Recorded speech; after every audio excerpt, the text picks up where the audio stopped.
सारे amazing take mantras के लिए सब्सक्राइब कीजिए भारद्वाज मंत्रा और प्रेस कीजिए बेल आइकन। नमस्कार दोस्तों, मैं यश भारद्वाज आप लोगों के लेके आया हूँ एक बिल्कुल ब्रांड न्यू एपिसोड भारद्वाज मंत्रा का। और इस एपिसोड में हम बात करने वाले हैं फ्रेमवेयर के बारे में और UEFI और बायोस के बारे में, जो खुद फ्रेमवेयर इंटरफेसेस है। तो चलिए इस नए टेक मंत्रा को शुरू करते हैं।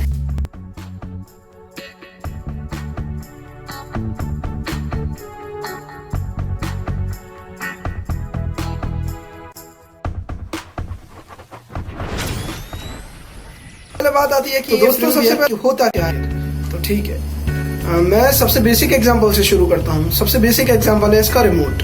जिस तरीके से आप अपने टीवी के रिमोट को पॉइंट करते हुए 1 नंबर का बटन दबाते हैं, तो आप उसमें देखेंगे कि 1 नंबर के बटन दबाते ही उसमें भी 1 फ्लैश हो रहा है। इसका मतलब वहां पे कुछ तो ऐसा है जिसकी मदद से उस LED को पता पड़ रहा है कि 1 नंबर के बटन को दबाने पर कौन सा सिग्नल क्रिएट करना है। तो इसी बीच के सॉफ्टवेयर को हम कहते हैं फ्रेमवेयर। एक ऐसा सॉफ्टवेयर है जो कि हार्डवेयर के कंपोनेंट्स को वेकअप करके उन्हें उनकी फंक्शनैलिटी प्रोवाइड करता है, और कंप्यूटर के केस में वो फ्रेमवेयर इन कंट्रोल्स को ऑपरेटिंग सिस्टम के हैंड ओवर कर देता है। तो इसी सॉफ्टवेयर को हम फ्रेमवेयर बोलते हैं। फ्रेमवेयर के बारे में मैं आपको एक और खास बात बताना चाहूँगा कि ये केवल मैन्युफैक्चरर के द्वारा अपने डिवाइस में प्री इंस्टॉल आता है। इसका मतलब कि आप इसे चेंज नहीं कर सकते नॉर्मली।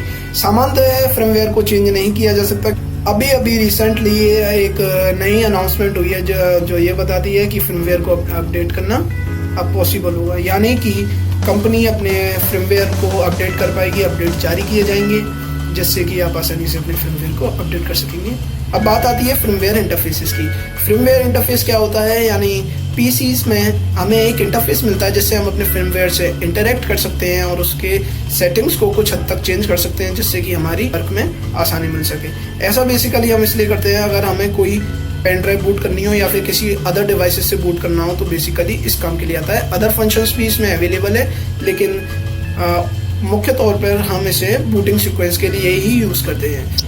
जैसा कि मैंने बताया कि फ्रेमवेयर एक बेसिक सॉफ्टवेयर है। मैं आपको बताना चाहूँगा कि हमारे PC में भी इसी तरीके से फ्रेमवेयर मौजूद होता है, जिसकी वजह से सारे कंपोनेंट्स अपना काम अच्छे ढंग से कर पाते हैं। तो अब ये फ्रेमवेयर होते कौन कौन से हैं? ये फ्रेमवेयर आज की डेट में मेनली 2 फ्रेमवेयर मौजूद हैं, बायोस और UEFI। ओके, जिनकी क्रमशः फुल फॉर्म है basic input output system and unified extensible firmware interface. आज से 4 से 5 साल पहले आपने ध्यान दिया होगा कि जब भी हम अपने कंप्यूटर को स्टार्ट करते थे तो कंसोल बेस्ड ऑपरेशन के बाद ही हमारी विंडो बूटअप हो पाती थी। इससे बूटिंग टाइम भी बहुत बढ़ जाता था, लेकिन हम बूट मेन्यू को आसानी से एक्सेस कर पाते थे। इसी सिस्टम को हम बायोस सिस्टम कहते थे या फिर बेसिक इनपुट आउटपुट सिस्टम कहते थे। यही हमारी विंडोज में बहुत समय तक यूज हुआ और इसकी मदद से ही हम अपने फ्रेमवेयर के इंटरफेस पाते थे। बायोस 16-बिट आर्किटेक्चर पर बेस्ड था और इस बेसिक इनपुट आउटपुट सिस्टम के द्वारा भी हम अपने बूट सीक्वेंसेस को सेट करते थे और अदर प्रेफरेंसेस को सेट करते थे। इसी की मदद से हम अपने अदर डिवाइसेस से बूट कर सकते थे। हम अपने डिवाइसेस में UEFI का यूज़ करते हैं। ये एक एडवांस फ्रेमवेयर है और मॉडर्न सॉल्यूशन देता है हमारे फ्रेमवेयर इंटरफेस को। मॉडर्न सॉल्यूशन से मेरा क्या मतलब है?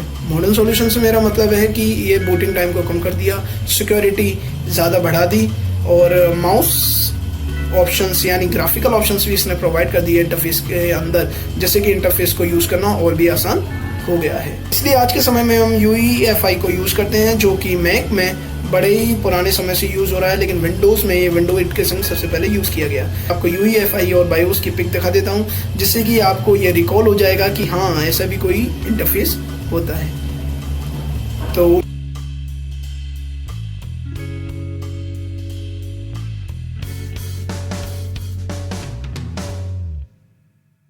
उम्मीद करता हूँ कि आपको ये छोटा सा वीडियो पसंद आया होगा और आपको बायोस, UEFI और फ्रेमवेयर के बारे में काफ़ी हद तक समझ में आएगा। और हिंदी टेक्निकल न्यूज़ के लिए देखते रहिए और इस चैनल को सब्सक्राइब करना ना भूलिएगा और अपने सजेशंस कमेंट में जरूर बताइएगा।